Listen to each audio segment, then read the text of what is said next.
Televisa presenta. Hello everyone, I'm Sofia and today I'm going to talk to you about the origins of the PCR technique. The polymerase chain reaction technique was created by Kerry Mullis in 1983. By that time, Kerry Mullis was working as a chemist for Cedus Corporation, a biotechnology company in Emeryville, California. In 1993, Kerry Mullis won the Chemistry Nobel Prize for the invention of the PCR method. And due to this technique being of potential impact in the biotechnology field, a group of 26 researchers, along with Kerry Mullis, worked to perfect this technique. The first time this technique was presented was in the annual meeting of the American Society of Human Genetics in 1985, and the first publication ever made of this technique was in the Science magazine. Then, in 1989, Cedus Corporation sold the patent of the PCR technique to Roche Molecular Systems for $300 million. In just a few words, what is this technique about? The PCR method is a way in which you can copy DNA to then be able to synthesize it and amplify a large quantity of a target DNA. Think of it as if it was a molecular photocopy.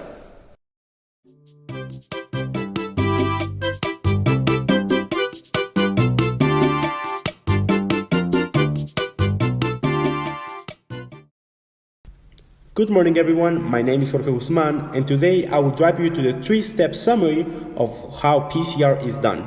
The first step is denaturing, where the double-stranded DNA will turn into two single strands through heat.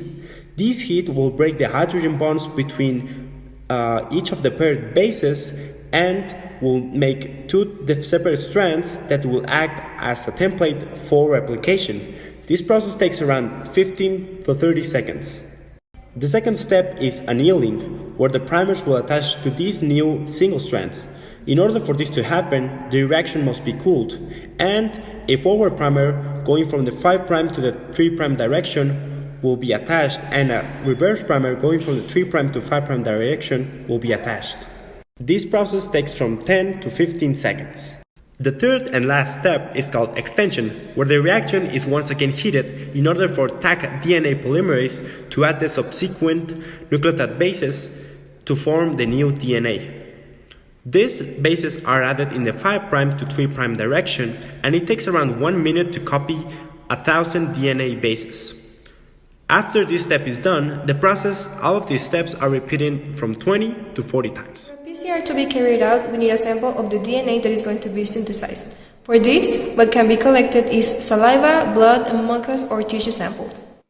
After this, the sample is placed in a buffer, an enzyme is added, and then the new DNA sequence synthesizes. Now I'm going to talk to you about the importance of the Taq polymerase enzyme in the PCR method. As the PCR technique was first being developed, the process was very slow and intensive in terms of labor. Before the use of the Taq polymerase enzyme, a new enzyme had to be added to each of the test tubes that were used for the heating and cooling process, as none of the enzymes used could undergo the drastic temperature changes. However, everything changed in 1986 when Cedus Corporation scientists were able to isolate the Taq polymerase enzyme from the Thermus aquaticus bacteria. Now you may be asking yourself, why was it necessary to isolate this specific enzyme? Taq polymerase was isolated from the extremophile bacteria, Thermus aquaticus. Extremophile organisms are those which survive in extreme environments. These can be areas of high temperatures or pressures. For example, Thermus aquaticus was found in the hot springs of Yellowstone National Park.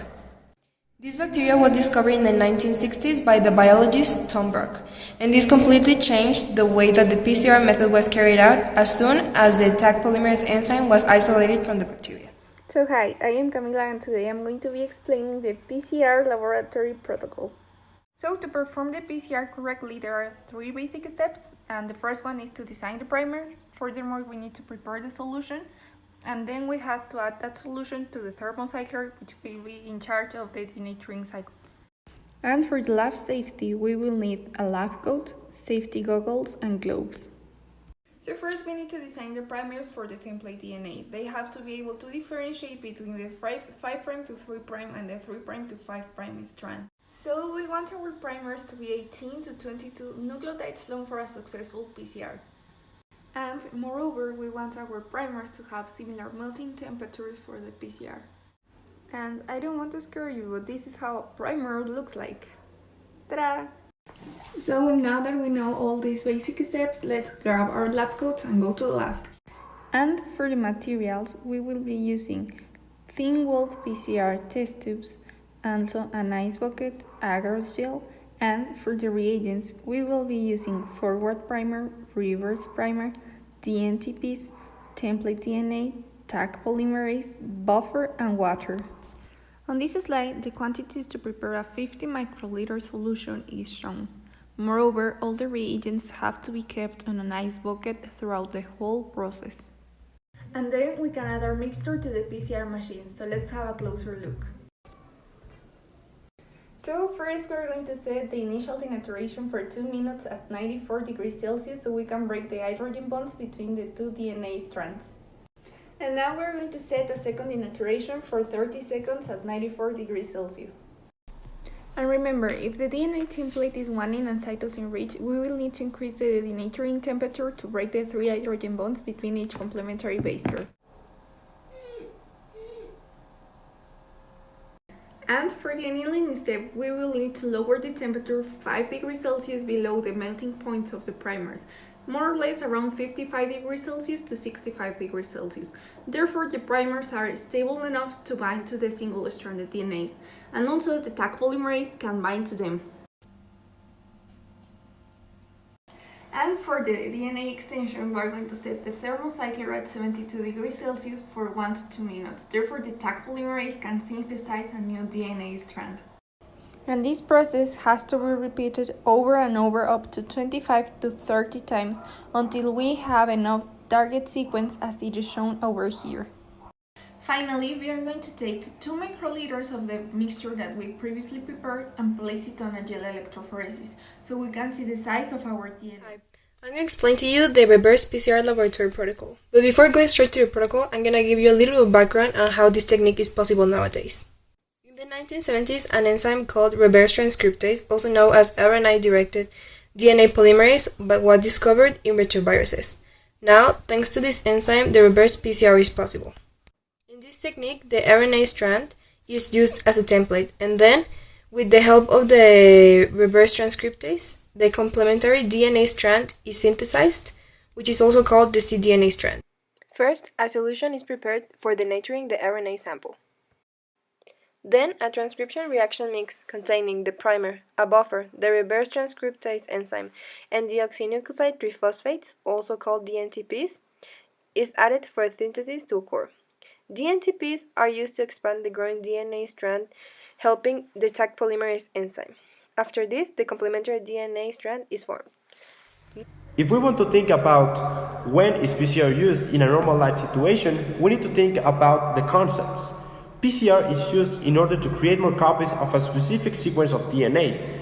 And when do we need more DNA than the one we already have available? Well, something that may come up to your mind is a crime scene.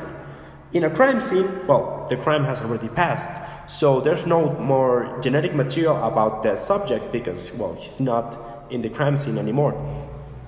And PCR could be run with the DNA found in the crime scene in order to make more copies of this and to run more tests or to have it stored somewhere and, well, in order for it not to run out.